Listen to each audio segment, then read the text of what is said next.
Оройн төргийн үзэгчдээ 9-р сарын 11-ний пүрэв гарагийн нэмэлт цаг эхлэж байна. Анхаарлаа хандуулно.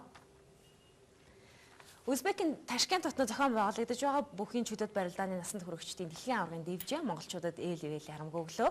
Тэмцээний 2 дахь өдөр олон улсын хэмжээний мастер нэм очир Монгол улсын гавьяа тамирчин Мандах нар хүрэл медаль хүртсэн. За энэ нь Монголын эрэгтэй баг тамирчид чөлөөт бүхий дэлхийн аварга шалгаруулах тэмцээнээс 29 жилийн дараа хос медаль хүртсэн анхны тохиолдол болсон юм а. За 1985 онд Унгарт болсон дэлхийн аварга шалгаруулах тэмцээнээс авир мэдийнхээ буян дэлгэрийн болдоор мөнгө, Лусангийн их баяр хүрэл медаль хүртэж байсан юм байна. За Мандах нар нэм очир нараараа бахархсан баярлсан монголчуудын уур амьсгал халуунаараа байхад буюу тэмцээний 3 дахь өдөр за өөрөөр хэлэх юм бол өчигдөр Монгол улс бүхэн чөлөөт барилдааны төрөлд эмэгтэй шин дэлхийн аврагтай болж монголчуудыг дэлхийн нийтийг шагшрууллаа. 19 настай олон улсын хэмжээний мастер Цэрэн Чимэд финалд өөрөөсөө 10 насаар игч Азербайджаны бүхийг 12-3 гэсэн онооны илт давуу харьцаагаар ялж Монгол улсын төрийн дуудлыг Узбекийн тэнгэрт игшгэлүүлсэн юм а.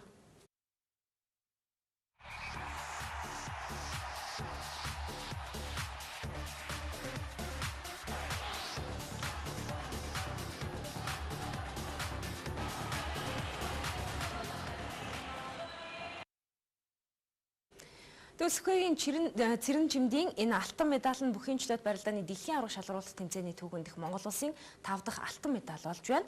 Мөн Цэрэн Чимдийн хувьд Олимпийн төрлийн спортын тамирчдаас 19 наснда дэлхийн аваргын цол хүртсэн анхны эмэгтэй тамирчин болж байгаа юм. Залуучууд болон насанд хүрэгчдийн дэлхийн аварга олон улсын хэмжээний мастер Сүхбаатарын Цэрэн Чимэд 1995 онд Хинтээ аймгийн Цэнхэр мандал суманд төрсөн. 2013 онд Баянзүрх дүүргийн 79-р бүрэн дэд сургуулийг төгссөн. 2007 онд Японы улсын Окаяма мужийн их сургуульд суралцсан. 2007 оноос чөлөөт бүхий спортоор хичээлж алдар спорт хороонд дасгалжуулагч Хос хоёрын удирдлагын дор бэлтгэл сургалтаа хийж байна. 2011 онд спортын мастер, 2013 онд олон улсын хэмжээний мастер цол хүртсэн. 2013 онд үндэсний шүгшээ боны бүрэлдэхүүнд орсон байна.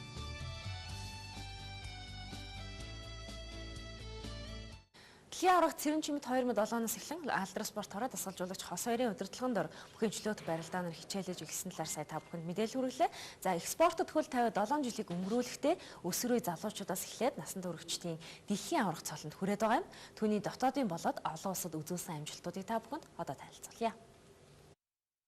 Бүхийгийн Цэрэн Чимдийн дотоод үзүүлсэн амжилтуудаас дурдвал хүүхдийн спортын надмаас алтан медаль, өсвөрийн улсын аварга шалгаруулах тэмцээнээс 2 алт, 1 хүрэл, залуучуудын улсын аварга шалгаруулах тэмцээний 2 алт, бүх ард түмний спортын надмын 1 мөнгө медальтай. Харин олон улсын амжилтуудлаас нь дурдвал 2010 оноос амжилт нь эхэлсэн Таиланд улсын Бангкок хотод болсон Азийн өсвөрийн аварга шалгаруулах тэмцээнээс хүрэл медаль, 2011 онд Унгар улсын Зомбатели хот өсвөрийн дэлхийн аварга шалгаруулах тэмцээнээс хүрэл медаль, 2012 онд Эмтэг улсын Нью-Дели хотод болсон олон улсын гран-при тэмцээнээс хүрэл медаль, 2013 онд Болгар улсын София хотод болсон залуучуудын дэлхийн аварга шалгаруулах тэмцээнээс алтан медаль, 2013 онд Mongolia Open олон улсын тэмцээнээс алтан медаль, 2014 онд нийслэл Улаанбаатар хотод зохион байгуулагдсан Азийн аварга шалгаруулах тэмцээний мөнгөн медаль. Мөн энэ ондоо Орчин улбаны улсын Красноярск хотод зохиогдсон Яригны нэрэмжит алтан гран-при олон улсын тэмцээнээс мөнгөн медаль, мөн энэ жил Poland Open олон улсын тэмцээнээс алтан медалийг тус хүртээд байгаа юм. Шинэхэн дэлхийн аварга Цэрэн Чимдийн дэлхийн аварга цолонд хүрэхтэй исэн барилдаануудыг та бүхэнд графикаар үзүүлье. Ташкент хотод зохион байгуулагдсан эмэгтэйчүүдийн 25 дахь удаагийн дэлхийн аварга шалгаруулах тэмцээнд Цэрэн Чимд нь 1-р тойрогт Орчин улбаны улсын бүх Натали Голцтой таран барилдсан. 2-р тойрогт Японы Казуки Сакамойтой барилдаж байсан бол хагас шигшээд Финландын бүх Марит нэр Олтой барилдсан юм а. Харин финал буюу аваргын төлөө Азербайджаны бүх Юлия Раткевичтэй барилдаж 12-3 гэсэн харьцаагаар ялснаар 2014 оны насанд хүрэгчдийн чөлөөт бүхий дэлхийн аварга болж байна. Монголын чөлөөт бүхий эрэгтэй шгшээ багийн тамирчид 2 цагийн дараа буюу өөрөөр хэлбэл 22 цаг 30 минутад Чингис хаан олон улсын нисэх онгоцны буудалд газарт нэгсэн мэдээлэл байгаа. За харин эмэгтэй шгшээ багийн тамирчдын тухайд өнөөдөр тэмцээнээ дуусгаад маргааш их орондоо явах юм. За шинэ дэлхийн аваргатайгаа уулзахыг эцэс чадан хүлээж байгаа хүн олон байна. Тэр дундаа хайртай ээж ах хоёр нь урд уулзахыг хүссэн. Цэрэн Чимэд Ташкентыг зорихохоо өмнө ээжтэй хандаж охин зорилгоо заавал биелүүлээд ирнэ гэж хэлсэн юм байна. За охин минь амлалтандаа хүрсэн гэж ээж тавгдуулман охиноороо бахархан бас баярын нулимс туслав. Манай сэтгүүлч Зул Цэцэг олоод зураглагч Наранбаатар нар шинэ аварга Цэрэн Чимдийн гэртэн зочилж ээжтэй нь уулзсан байгаа. Энэхүү сурвалжлагыг одоо та бүхэнд үзүүлье. За тэгэхээр бид яг одоо дэлхийн аварга зэрэн жимгийнхаа төрсөн гэрт нэрсэн үзэгч таныг түүний ээжтэй уулзуулахад бэлэн болсон байна. Тэгэхээр танд энэ өдрийн мэндийг хүргэе, бас баяр хүргэе. За баярлалаа. Та бүхэнд ч гэсэн бүгдээрэнд нь баярлалаа. Одоо энэ дэлхийн аварга охинтой болсон баярлал. Энэ сайхан эрдмийг зааж өгсөн багш нар Батлан хамгаалахын зэвсэгч хүчний алдар спорт орооныханд ч гэсэн бүгдээрэнд нь баярын мэнд баяр хүргэж дамжуулъя гэж хэлж байна. Телевизээр. Тэгэхээр сүүлийн жилүүдэд бас нилээдгүй уналтанд ороод исэн чөлөөт бүх иргэн сэргэж байна гэдгийг бас таны охин энэ жил дахин баталж чадлаа шүү дээ, тий. Тэгэхээр таны бас сэтгэл нилээд мундаг их хөдөлсөн. Одоо тэр Японы бүхтэй Оростой барилдал яг л өөрөө ирэхгүй нүднээс гарч ирсэн тий. Охиных нь бас 7 жилийн хөдөлмөр гэж байгаа. Мөн бас 7 жилийн хүч хөдөлмөр зорилго нь бол яг саяны дэлхийн аваргаар дэлхийн аварга болж биеллээ шүү дээ тий. Энэ ч бас мөн таны зорилго байсан байна. Миний бас охиныхоо нэг ийм юмны оргил төрөхсөн л гэсэн бодол байдаг байсан. Тий одоо миний охиноор дамжигдаад Монголын энэ сайхан төрийн сүлдмэн дэлхийн дэвжээнд ингэж гарч мандаж байгаад одоо их чинь их л баярлж байна. Одоо өшөө юу гэж. Тийм л юм бэл. Тий. Өчигдөр аваргын төлөөх барилдааныг та үзсэн тийм ээ? Бас тэр үед юу бодогсчээв танд? Одоо тэр 2 оноо аваад тэгээд дараа нь тэр охин бас яг гутал нэг хөлд ороод лавангууд нь л баярлж л байлаа. За одоо энэч тавихгүй дээ энэ хөлийг ч гэж бодож ирсэн болоо тий. Тэгээ одоо нөгөө хөлийг аваач л гэсэн чинь яг юм завгүй аваад л мөршгсөн та тий. Тэгэхээр бас эмэгтэй хүүхдийн хувьд бүхийн одоо спортыг сонгоно гэдэг бас амаргүй тийм ээ. Маш олон хүнд бэлтгэл байгаа. Мөн гоо сайхны хувьд бие бэлдрийн хувьд олон зүйлийг алддаг тийм ээ. Тэгэхээр анх бас энэ спортод төлөв тавихад нь та хэрхэн хүлээж авч байна? Одоо яг миний хүү эмэгтэй хүн гэж баригддаг гэдгийгч биш нэг сайн мэдтгүүлээс анх нь л мэдээд л одоо эмэгтэй чөлөөт байдаг л гэж ингэж хэлээд тэр чөлөөт сонголт хийсэн да. Тий. Тэгэл одоо эмэгтэй миний хүү одоо тэгээд ингээд том болоод ингээд барилдаа дандаа явах штэ гэдгсэн. Одоо ээжээ одоо тэгэл энэ юм доронгуутаад их айгүй сонирхолтой. Ердөө энэндээ ч юм энийг таслана гэж байхгүй. Тий. Тэгээ багшийнхаа үгэнд их сайн ордог гэж байгаа. Манай госоо багш, цаг баяр багш маань тэгдгийг. Тий. Манай чимдээ айгүй сайн үгэнд ордог. Юмыг их амархан ойлгодог.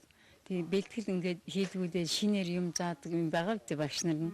Тэгээ тэрийг л их авьяаслаг сурж хэрэгжүүлдэг юм байгаа гэдэг бодвол тий. Тэгээд одоо энэ бас 7 жилийн хугацаанд шантарсан үе бас байгаа л байлгүй.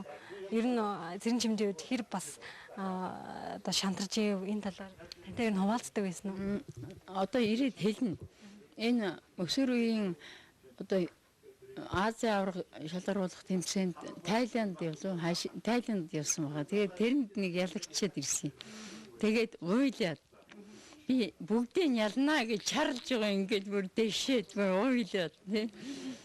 Тэгж байгаа нь хөөхөн тэгээ одоо би тэрийг орж юунд яг за миний охин тэгээд гайгүй цогоо өгш нь миний охиныг мундаг л гэж юм лээ. Миний охин мундаг юм чинь ганцхан энэ тэмцээнд ямар ингээд яг биш зөндөө олон тэмцээнд орно. Чи ер нь явах болгондоо дандаа медальтай ирдгийн чинь юу гэж байдгийг гэж би бас тэгсэн. Тэгээд ээж цогоо өгш хоёр намайг айгүй мундаг л гэдэг юм да.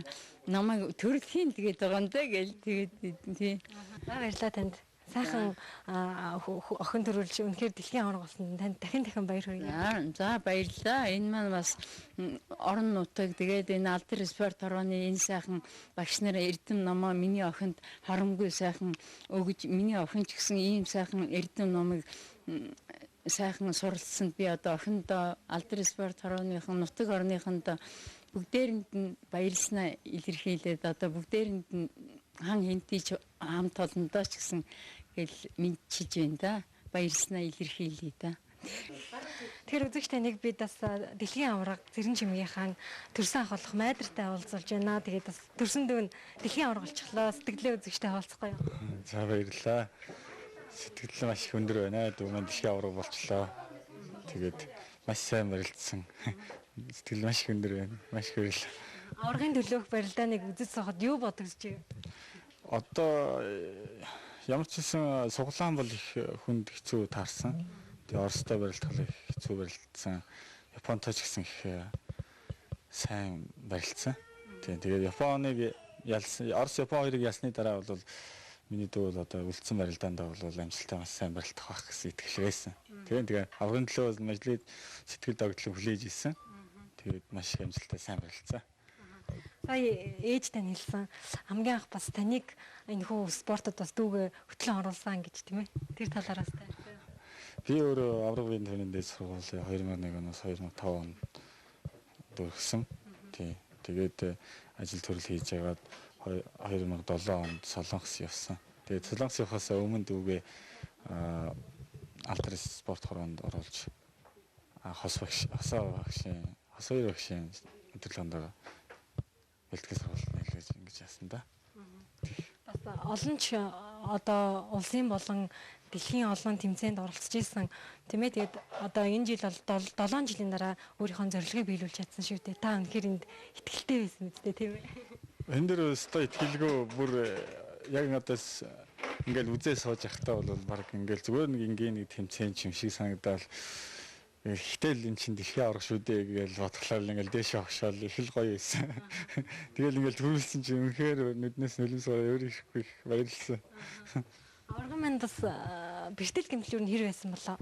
Тий, сая нэг 61 гаруй тийшээ нэг ямар амралт гэлээ нэг тийшээ очиж бэлтгэл сургалтаа базаасан байгаа. Тэгээд бид бас эндээ ажил төрөлтэй бас ингээл ярьж барихгүйсэн чинь манай дүү чинь бас хамгийн бага юм болохоор ирэх штэ аахан ярьсангүй гэ нэг өдөр залгаад уйлаад нийт яасан бэ гэсэн чинь л ах таад ирсэнгүй барьсангүй хөл жоохон эвгүй болчлаа мэдсэн үү барьсан уу гээл өө яасан хаана яаж нээж ийн гээл тэгэл бүр сандраал нэг бүр айсан айхтар гимцсэн болов уу гээл тэгсэн гайгүй байсан. Тэгтэл бас жоохон бэрхлэлийн авна. Тий. За тэгээд бас танаа гэр бүлээр бахархаж байна. Ээжээр чинь бахархаж байна, танаар бахархаж байна. Аврагаараач бахархаж байна. Тэгээд танаа гэр бүлдээ үнэхээр аз жаргал өгсөн. За баярлалаа. Танаа хамтлан ч гэсэн маш их баярлалаа. Тэгээд хос баярагчтай ч гэсэн маш их баярлалаа. Алдар спорт хороо зэвсэгдэгч юм маш тэгэл Монголын хаар түмэндээ тэгэл баярлсан талсаа маш илэрхийлье да. Тэгэл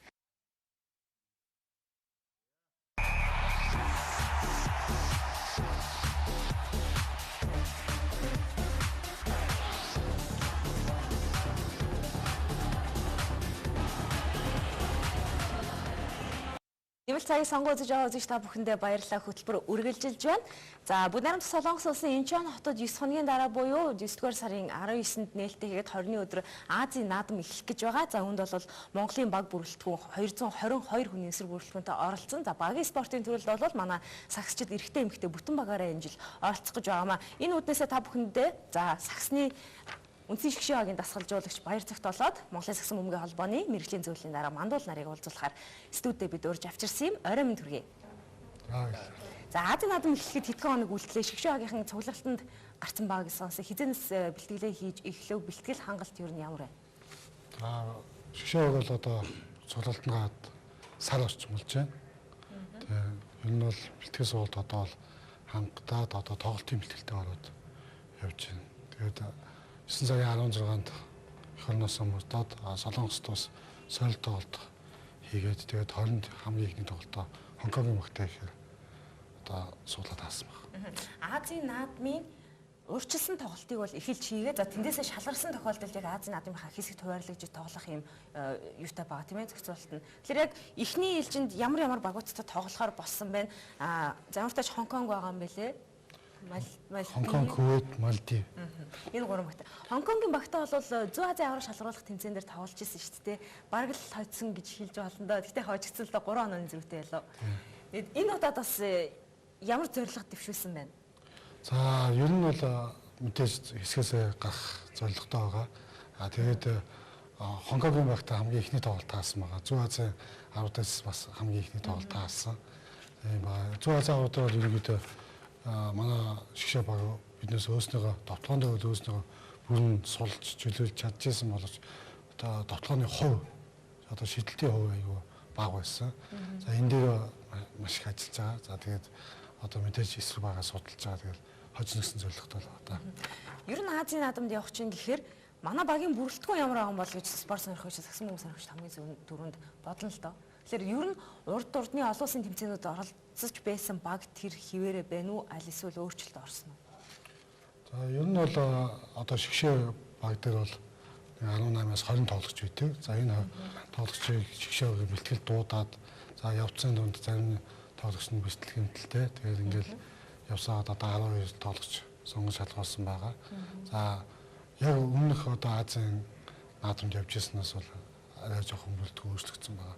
Зүүн Азийн аваад Хонконгийн багтаа тоглолцсон бүрэлдэхүүн гэсэн бас өөрчлөгдсөн. Багийн ахлагчаар хэн сонгогдсон байгаа бол дээрэс нь туршлагатай тоглогчд юу? Та сая бас Азийн наадамд орж исэн тамирчаас байгаа гэсэн. Тэгэхээр яг урд нь тоглож исэн хэдэн тоглогч байна? Тэр нь хин? А дээрэс нь гимтэлтэй болоод оролцож чадхааргүй болж байгаа ямар тоглогчд байгаа вэ? За багийн ахлагч бол ган болд юм батгаар байгаа. Одоо Улаанбаатар альянс дэх багийн одоо тоглогч. За Ахмад туршлагатай тоглогч бол одоо Сэд Базар байгаа. За одоо 2 байна. Тэгээд Бадрах гэдэг энэ тоглогч нар бол Ахмад тоглогчийн тоонд орж байгаа. За Азийн наадамд анх удаа орж байгаа тоглогч нар бол Сэргэлэн, Дэлгэн Ям, Билгүүн гэдэг энэ тоглогч нар байна да. Энэ бол гэхдээ яг тоглолтын төвшингийн хувьд олон улсын тэмцээний туршлагын хувьд бол манай баг тамирчид бол тийм туршлага муутай биш. Туршлагаас хангалттай хөндлөөс гэж үзэж байгаа. Мэргэжлийн зөвлөлийн дараа мандуулаас тодруулах зүйлээ тэгэхээр манай эмэгтэй сагсчид анх удаа Азийн наадамд бас тоглож үзэх гэж байна. Ерөнхийдөө бас эмэгтэй сагсчдыг орхигдуулах маягтай яваад байдаг гэж хэлж болох байх гэж би бодож байна. Тэгэхээр эмэгтэй шгшээ багийг хэрхэн бүрдүүлв? Ямар тоглогчтой байна? Дундаж наслал нь хэд байна? Засалжуулагчаар нь ямар хүн ажиллаж байна? За Монгол улсын эмэгтэй шгшээ багийн хувьд өмнөх удирдлагуудын баримталж байсан зарчмаас хамаарат одоо эмэгтэй багийн бэлтгэл тэмцээнүүд их цөөн тооны тэмцээнүүд байдаг байсан байгаа. Эрэгтэй багтайгаар харьцуулах юм бол. За тэгээд 2010 онд анх ариун гишүүн тухайн улсын хурлын гишүүн ариун анх эмэгтэй шгшээгийг анх бүрдүүлсэн байгаа. За тэгээд эдгээр тамирчид дээрээ тулгуурласан одоо шинэ эмэгтэй бүрэлдэхүүнийг бид энэ жил гаргасан юм аа. За тэгээд эдгээр тамирчид нь ерөнхийдөө оюутны лигээс физик тамирчид нэрсэн. Зарим нэг нь өмнө эмэгтэй шгшээ багийн бүрэлдэхүүнд байсан тамирчид ирсэн байгаа. Багийн дундаж наслалт нь 24 гэсэн тоотоор одоо эмэгтэй шгшээ багийн бүрэлдэхүүн бүрдсэн байна. Эмэгтэй баг маань ямар багт тоглох хуваартай байна? Манай эмэгтэй баг маань зоондоо Казахстан, Хонконг, Непал, Катар гэсэн 4 багтай таарсан байгаа. Зооноос 2 баг гарна. Гарч ирэнгуутаа эхний нэгээр гарсан баг нь Хятадтай, 2-оор гарсан баг нь Солонгостойгоо шууд дараагийн шатанда тоглохын юм зарчимтайгаар хуваасан байна. Эмэгтэй баг маань Азийн шатндаа бол шууд Б болонд А гэсэн дивизионд хуваацсан байдаг. Тэгэхээр манайх шууд Б дивизионд анхлан орж байгаа. За тэгээд үзэгч та бүхний бас Монголын сүмэг болгоны мэргэжлийн зөвлөлийн дараа мандуулаад улсын шгшээ багийн ахлах тасалжуулагч баяр цагт нартай уулзуулж байгаа. Тэгээд ямар ч тач бас манай сагсчид бол бэлтгэлээ хийгээд эхэлсэн. Тэгээд ер нь бол бэлтгэл сургуульд хангалттай сайн байгаа юм байна. Тэгээд сагсчид ба тоглогчид маань өөрснөө бас Азийн наадамд орох гэж байгаа талаар ямар хөө сэтгэлдэлтэй байгаа. За тэдний сэтгэлдлийг та бүхэн одоо үзүүлэх бэлэн болсон байна. Хүлээн авч үзье. Миний хувьд одоо чинь өнөөгийн бэлгийн хувьд бол баруун өвдөгний одоо цагтаа холбоос нь гэмтсэн гэдэг улмаас бол одоо 12 тоглогч багтаагүй байгаа. За бусд нь бол одоо ингээд бүгд бэлтгэл бол сайн одоо базагдсан байж байгаа. 2-3 дээр тоглодог тоглогч олон байгаа. Тэгээд ер нь дандаа гард орс залтаар орж дандаа задлсан тийм тоглолтууд гаргаж хамгаалалт бол хинхтэй хувийн хамгаалалт хийж тоглох тийм төлөвтэй л багийн бэлгэлээ хийж байгаа да. Энэ жилээс бүрэлдэхүүнд дандаа шинэ одоо зүс сэлбэгтэй залуу тоглогч нарыг авдаг. Гонжогийн наадмаас хойш манай тамирчид чинь 4-5 олон улсын тэмцээнд явсан. Тэр болгонд нөгөө залуу тамирчтай аваад тэгээд туршлага судлуулад сайн болж байгаа ер нь цаашдаа шгшээ багт тоглох боломжтой гэсэн тамирчдын нэг авч сонгож яг тэр одоо хамгийн том тэмцээн маань Азийн наадам байгаа. Тэрэндээ ингэж авч явдаг. Тийм уламжлалтай. Тэрний дагуу ер нь бол 4-5 тоглогчдыг авч байгаа. Ер нь бол бэлтгэл зэгдрээд ер нь бол яг тамирчид бүгд хоорондоо орцсон байгаа. Бэлтгэлийн хувьд айгу ер нь бол боломжийн хангагдаад явж байгаа. Куэтийн багаас бус багтаа богийг бол мэдж байгаа. Ер нь ямар хуу тоглолттой өмнө нь бас хожигдсон. Тийм болохоор сэтгэл зүйн хувьд бол ер нь гайгүй Ер нь бол яг өмнөх гаргасан амжилтуудыг бол ахиулна гэсэн юм зорилготой л байгаа да. Багийн алхагчаар энэ жил томилогдсон. Тэгээ бас жоохон хариуцлагатай байхыг хичээж байгаа. Тэгээ бас энэ олон тамирчдынхаа төлөөл болоод тамирчтай бас нэг хүн шиг байлгахад бас хичээж байгаа. Тэгээ ерөнхийдөө яг бас манай тамирчид ерөнхийдөө биднээс ч өмнө зэмцэнд зөндөө явж исэн. Тэгээ би нэг айгу ойлголцдог. Тийм учраас одоохонд бол айгу л тэр Азийн наадамд очиод бүгдээр сайн тоглоно гэсэн бүгдээр бат итгэлтэй байгаа да. 10 онд одоо би Монжиг Азийн наадамд орж ирсэн. Одоо 14 онд 2 дахь удаа энэ Азийн наадамд орох гэж байна. Сэтгэл зүйн хувьд бол яг зөндөө олон бас тэр багуудтай бас тоглож ирсэн болохоор сэтгэл зүйн хувьд бол бүр ангагдсан байгаа гэж бодож байгаа. Ер нь ямар шүү тоглолттой ямар яа ерөнхийдөө багуудыг гадарлаж байгаа болохоор айг бах гэж бодож байна. Энэ жилийн Азийн наадамд анх удаа орж байгаа. Урд нь 2011 оноос хойш энэ шигшээ огт багцсан. Тэгээд бас нэг тодорхой нэг 2-3 жил нэг олон улсын тэмцээнд явж байсан. Энэ одоо Азийн наадамд анх удаага явах чинь сэтгэл зүйн хувьд бол бэлэн байна да. За их манай шигшээ эрэгтэй шигшээгийн тамирчид бол иймэрхүү бодолтой байр суурьтай. Ерөнхийдөө бол итгэлтэй байна. Сэтгэл зүйн хувьд бол бид бэлтгэлтэй байгаа гэсэн зүйлийг их ярьж ирсэн. Тэгээд та дасгалжуулагч хүний үднэс тамирчтай хэр тоглоно гэж юу төсөөлж байна. Яг хөө тэмцээний өмнө бид нэр тэгж тоглоно, ингэж тоглоно гэж хэлхийг нэг их хүсдэггүй л дээ. Юм яаж ч эргэж болох учраас. Гэхдээ та бас нэг танаг байгаа байх тийм ээ. Бэлтгэл сургуульд бас ямар хугацаанд хийгээд яасан байгаа л. Ер нь бол яг олон улсын тэмцээн дээр очиод тоглохоор манай тамирчдын гаргадаг нэлийн энгийн бөгөөд тодорхой алдаанууд байдаг. Тэр алдааг энэ сарын хугацаанд засгаж ажилласан байгаа. Ер нь бол одоо сүүлийн бэлтгэлүүд бол үр дүн гараад эхэлсэн байгаа. Гэхдээ яг очиод энэ алдаагаа засаад биднээс бас яг багийн тоглолтоо сайн үзэж чадах бол манай баг тамирчид амжилт гарах болцоо байгаа гэж үзэж байгаа. Ер нь бол одоо нэгээ гараад ирчих юм бол бас өшөө илүү Япон, Катар гэдэг багийн зоонд орохоор илүү их амжилт гарах болцоотой болов гэж бодож байна. Монголын сагсан бөмбөгийн холбооны төлөөлөл мэрэгжлийн зөвлөлийн дараа мандуулсан хувьд Азийн наадмыг яаж харж байна? Ерөнхийдөө эрэгтэй огийн үед бол цагаах хэлжлээ. Эмэгтэй огийн үед анх удаа Азийн наадамд олон улсын тэмцээнд Монгол улсын төлөөлөл орцсож байгаа.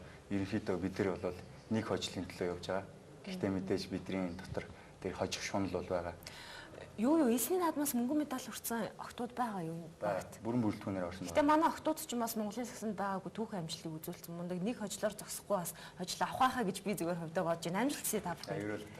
Бидний ярилцах цаг их богинохон байлаа. Тэгээд бүгдөөнд нь амжилт хүсье. Бас эндээс нийт сагсан бөмбөг сонирхогчдынхоо өмнөөс, спорт сонирхогчдынхоо өмнөөс шигшээ багийнхаа нийт эрэгтэй эмэгтэй бүх тамирчдад болоод дасгалжуулагч нарт Азийн наадамда амжилтаасаа ороод одоо төлөвлөсөн тоглолтуудаа хийгээд ирээрэй гэж хүсье. Ингээд нэмэлт цаг үүгээр өндөрлөж байна. Хамтдаа сонгогдсон та бүхэндээ баярлалаа.